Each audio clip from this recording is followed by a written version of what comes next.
Hi everybody, I'm Beth with 50 Plus Beauty, where we women over 50 use great skincare, makeup, and health and fitness to look and feel our best. Now today I'm excited to bring you the next video in my Slim You in 22 series. This is video number 6 on intermittent fasting. In just a few minutes I'll be showing you how I used intermittent fasting to lose weight and keep it off for good, and to do that very easily. But first, here's a look at my outfit of the day. It's a leopard print tank top from Amazon. I also have it in royal blue. I love it, and I will probably get many more colors of it because it's super comfortable, comes through the wash just beautifully. Now, I actually have this on backwards because I am short-waisted and I need a little bit more length from here to here. This is how this looks. So if you are not short-waisted like me, you might want to wear it the other way, in which case the neck comes down just a little bit more here. It looks almost exactly the same, just a little bit of a lower neck. And I will be linking all of the details of the outfit and all the jewelry that I have on, and it is from Amazon, and it is all very reasonable in price, and I think very glam. And if you're not yet a subscriber to the 50 Plus Beauty family, I hope you'll subscribe to this channel and or give this video a great thumbs up.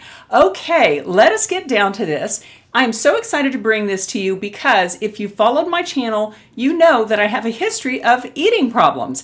Inside, I have what I consider to be my hunger monster. And in fact, I did a video about that early on in my channel about how I overcame the hunger monster. And in a nutshell, and I will tell you, I'm going to link all 5 other videos in this series below if you're interested in following along with me on a weight loss journey. Because in this series, I'm sharing those things with you that I learned over years and years and years of the School of Hard Knocks, trying every diet known to man and being voraciously hungry, being a fast food, junk food addict, that kind of thing, to me today, where I enjoy low carb eating. I'm really almost never hungry. I get to eat what I want within reason, everything that's on my low carb food list, which is basically the paleo eating plan, which is meats, lean meats, veggies, and fruits. And I really try to stick with whole foods, get away from the boxes and bags and all of that stuff. I'm not perfect on that by any means, and I'm not perfect on this eating plan or on this intermittent fasting 100% of the time. But I figure if you do this kind of thing, healthy eating 90% of the time, you will have the same benefits that I have, which is that I lost weight early on and that I was able to keep off my weight. And it also has other health and beauty benefits, and that is intermittent fasting, which I will be sharing with you in this video. And I will tell you that in this video, I'm not going to give you the scientific research behind intermittent fasting, but everything I say is backed by scientific research, and I'm going to post links to 3 different YouTube videos below. One is a great one by Thomas DeLauer that had millions of views. He's very much of an expert on intermittent fasting. And then there's a video on intermittent fasting basics with Dr. Ken Berg, who again really espouses the benefits of intermittent fasting. And then there is a fascinating TED Talk about intermittent fasting, which I will also link below. And forgive the thunder sounds and the rain sounds that you hear. I'm in the makeup room all comfy and cozy, but outside it is really loud and we're having a huge storm here in Kansas. Okay, first, if you're not familiar with intermittent fasting, it is basically every day increasing the number of hours that we don't eat. And a simple way to look at it is you just skip breakfast. You eat your last meal of the day, finish it by 7 or 8 o'clock at night, and then you go through breakfast, you don't eat anything, and then you start eating your first meal maybe around noon. And here is a look at that intermittent fasting made simple. Before noon, you're able to have coffee and tea without creamers or sugars. I suppose you could have artificial sweeteners. However, I no longer eat those. But before noon every day, you're just having coffee, preferably black, tea, and water. And then from noon to 8 p.m., that's when you eat your breakfast and lunch. And the idea there is to keep those foods pretty healthy and to try not to eat between meals, but you basically eat all of your foods at breakfast and at lunch. And I, of course, do low carb eating, and I would really encourage you ladies who are not yet doing the low carb way of eating to really investigate that, because there's really no reason we need cakes, pies, cookies, that kind of thing. We don't need the bread, we don't need the rice, we don't need the potatoes, but as long as we're getting a lot of fruits and vegetables and lean meats, we can really stay healthy on that, and those are foods that are all enriching for our bodies. Then on the daily intermittent fasting schedule, after 8 p.m. at night, you no longer eat. You have water and tea. I suppose you could have decaf coffee, something like that. but then you get your sleep and then you get up the next morning and you miss breakfast and you go through the rest of the day just like you did the day before. And let's briefly take a look at a simplified way to look at the things you are eating and drinking on a given intermittent fasting day. And basically you have a fasting window of 16 hours and a feeding window of 8 hours. And during your feeding window where you're eating your lunch and your dinner, you have protein, low glycemic index carbohydrates, healthy fats, probiotics, and your supplements. And then in your fasting period, you're having water, black coffee, tea, and 0-calorie drinks. And again, you can't have cream in your coffee. And I learned you can't even have collagen in your coffee because it has 40 calories and breaks your fast. As you know, I've been taking collagen for about 2.5, 3 years now. And I used to take it in my morning black coffee, but now I wait until lunch. And that's when I have my supplements, my collagen in my coffee, and then I eat lunch and dinner. And then after 8 a.m. in the evening, I don't eat until around noon the next day. Now I'll show you some of the benefits of intermittent fasting. The first is clearer skin, and it says glowing results. Fasting speeds up the waste removal process, helping to repair damaged cells. And what that is, it's something called autophagy. And that is that when you're eating all the time, your cells are developing debris and throwing off debris. But if you're eating all the time, you have no way to expel those toxins from your body. So that refuse and those damaged pieces of cells are just building up in your system, clogging up your hair, skin, nails, everything. But in autophagy, when you fast for the up to 16 hours or maybe even a few more hours, actually the benefits of fasting start at 16 hours. So if you can make it 17 or 18 hours, that is even better. But in those more extended periods of intermittent fasting in the last few hours, your body goes into what is called autophagy. I'm not sure if I'm saying it right. And basically that is where all that cellular debris that your cells are kicking off actually get burned up by the other cells of your body, and basically it's kind of like taking out the trash. And really I have noticed huge skin benefits since I've been doing intermittent fasting. A lot of you are very kind and you say I'm aging backwards, which I don't think I am. I just turned 64 like 4 days ago. My husband just turned 65 today. Medicare Day, yay! Although I will tell you, Medicare is not free. I always kind of thought it was. But anyway, even though I'm getting older, I think the quality of my skin is staying very good, and I credit that in large part to daily intermittent fasting. Okay, a second benefit to intermittent fasting is weight loss. Quick slimming. It says fasting intermittently promotes a naturally lower calorie intake as well as promoting adipose thermogenesis. And it says that can prevent obesity and metabolic disorders. And I really noticed the quick slimming benefits of intermittent fasting. And if you're like me and you have an extra 5 to 10 pounds to lose and you're not intermittent fasting at this time, believe me, if you start missing breakfast and using intermittent fasting, that weight will just melt away. It is truly amazing. Number one, you're not having the calories of the third meal. Unless you pile up on calories at your lunch and dinner, you're going to lose weight naturally. But also, intermittent fasting has been shown to increase our body's metabolism, which has great weight loss benefits.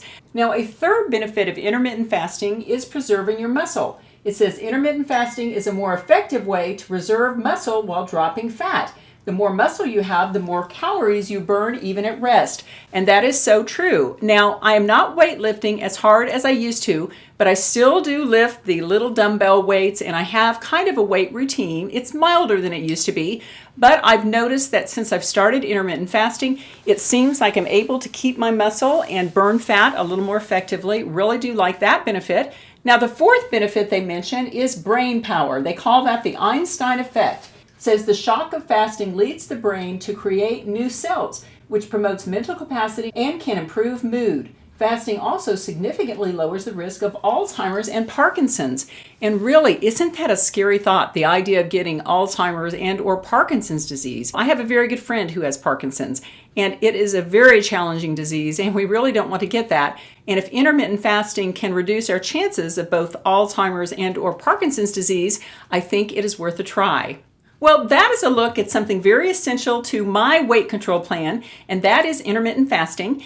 And if you are doing it now and have had good or bad results with it, any opinions at all about intermittent fasting, I hope you'll go ahead and share your comments in the comments section below the video, because I and a lot of other viewers love to read the comments because you can pick up other opinions on various things that are being discussed in the video. Often I pick up ideas for future videos based upon your comments, and I really appreciate that. And if you're interested in all things that help us look and feel our best at 40, 50, 60 plus, then I hope you'll subscribe to my channel, and if you could give this video a thumbs up, that would be just great too. Okay, I always like to leave you with a little thought for the day, and this one involves Dr. Lance Parker. As those of you who follow my channel know, I have been in therapy with Dr. Lance Parker, who is a licensed clinical psychologist. He has all the right credentials here in Wichita, Kansas. He also sees patients over Zoom, and I actually have a friend who is now seeing Dr. Parker over Zoom. He is a cognitive behavioral psychologist, which I think is the absolute best kind. And I have experience with cognitive behavioral psychology and with psychologists in general, as I grew up with two psychologist parents. And early in my working career, I worked for my parents' company, which was a behavioral managed care company. My father had definite opinions about the validity of psychology and the good and the bad aspects of psychology. And my dad always felt like the therapy, when you went back to your childhood and you said, "Why are you so miserable? Well, your mom was probably mean to you. Your dad was bad to you. Let's come in every week and go through the misery together." Well, I did that kind of therapy early on, when I was much younger, and delving into the misery of my past, we can all dig up miserable things. It just made me more miserable. Well, the reason I love seeing Dr. Parker and going through this cognitive behavioral approach is cognitive behavioral means training the mind to actually be happier, because a lot of us are in negative kind of thinking patterns. We're in what if thinking patterns. We feel guilt, all of these other things. And a lot of it kind of boils down to, just in a layman's way of speaking, kind of sloppy mental habits that we have, having a habit of negative thinking, having a habit of having anxiety over things you can't control, that kind of thing. Okay, I'll link Dr. Parker's information below if you'd like a Zoom therapy visit with him, or he also has a YouTube channel, and I'll link that below as well. But basically, yesterday I asked him the question, Dr. Parker, I've learned these 4 tools that you gave me, but I had a really bad situation happen over the weekend, and I got upset and I got angsty, and I was so depressed about it, and I just could not make those tools work for me. And I said to him, Dr. Parker, in those times where you go through a situation where your life just kind of goes off the rails and you can't seem to pull yourself back up, what do you do? And so he kind of gave me a 3-step process to do that, and I'll share that with you right now. And it ends up in a little Bible verse, which I think is a really good thing. He didn't add that, but I went ahead and added that. And actually, the reason I went to therapy to begin with is because he has a form of therapy that he can do to help you deepen your religious faith, which I thought was very fascinating. And that's one of the reasons I am seeing him for sure. That and just all around happiness. Anyway, this is what he said. He said, when you're upset about something, and I want you to think about your life, when you get upset about like a family member or person at work, something like that, you get upset about something, what do? He said the first thing is to belly breathe. And what that is when we're upset, we're doing this and we're just breathing very shallowly. We're breathing into the top part of our lungs. But when we relax, we're belly breathing, which is like where your belly goes out. And basically you just take a few deep belly breaths. And that just tends to calm you down. You can feel the relaxation starting to kind of wash over you. And step 2 is to clear your mind. Just sit for a moment and deeply belly breathe and just let everything go from your mind. Just clear your mind, because we have control over the things that we put in our mind. And when we clear our mind, it just gets that crazy situation out of our mind. And then we have a choice. We can choose to go back and think about that problem situation, and that is a choice. We can do that. If we feel that would be beneficial to us, we can go think about that yet again, or we can switch our thoughts to something more positive, something that uplifts us and helps us feel good. And several times in my first 5 sessions with Dr. Parker, he has brought up a Bible verse that helps us have an idea of the things that we should think on for happiness. And it comes right out of the Bible. It is Paul talking in Philippians. And here it is, Philippians 4, verses 8 and 9. It says, "Finally, brothers, whatever is true, whatever is noble, whatever is honest, whatever is just, whatever is pure, whatever is lovely, whatever is commendable, whatever is excellent, if anything is worthy of praise, think on these things." If anything is worthy of praise, think on these things. And you can think about good things about yourself. You can think about your blessings. You can think about people in your life who are particularly good, just anything beautiful and lovely. And actually, I can just feel the tension melting out of me just reading that and trying to think on those things. And one thing that Dr. Parker always reminds me of that I think could benefit you too is that we don't have control over a lot of different things in our life, but we do have control over ourselves, our feelings, and what we think. And if we use our minds and thoughts in a better, more productive way, we can think our way to a happier life. Take care, and I'll see you in my next video.